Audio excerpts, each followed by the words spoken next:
অনলাইনে যখন আমরা একটা জমির খতিয়ান দেখি যে এই খতিয়ানে মোট কতজন জমির মালিক আছে, কিন্তু সেটা কিন্তু ওয়েবসাইট থেকে যদি দেখতে চাই তাহলে কিন্তু দুইটা নাম শো করে। তো আপনার নাম যদি পরে থাকে কিংবা যদি 10 জন থাকে তাহলে ওয়েবসাইট থেকে দেখা সম্ভব না। এই জন্য আপনাকে ছোট্ট একটা অ্যাপসের দরকার হবে। প্লে স্টোরে চলে আসবেন, প্লে স্টোরে এসে DLRMS, তো এই অ্যাপটাকে ইনস্টল করে নেবেন, তারপর ওপেন করে নেবেন।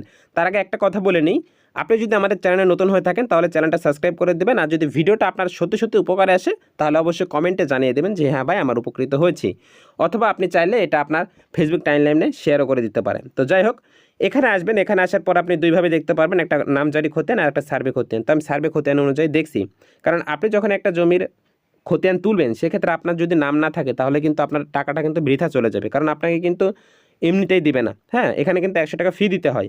তো আপনি যখন দেখবেন যে আপনার নামটা আসে, অ্যাপসের মাধ্যমে আপনি প্রথমে দেখে যাবেন বাড়ি থেকে, তারপর সেখান থেকে আপনি তুলতেও পারবেন। আর মোবাইল থেকে চান তাহলে মোবাইল থেকেও পারবেন, অথবা আপনি যদি ভূমি অফিস থেকে চান তাহলে সেখান থেকেও তুলতে পারবেন। তো যাই হোক, কথা বাড়াবো না, এখান থেকে জাস্ট এই অপশানগুলো দিয়ে দিবেন, নাম, ঠিকানা, জেলা, মৌজা এগুলো দিয়ে দিবেন, তারপর এখান থেকে খতিয়ান নম্বর, দাগ নম্বর এগুলো দিয়ে দিবেন।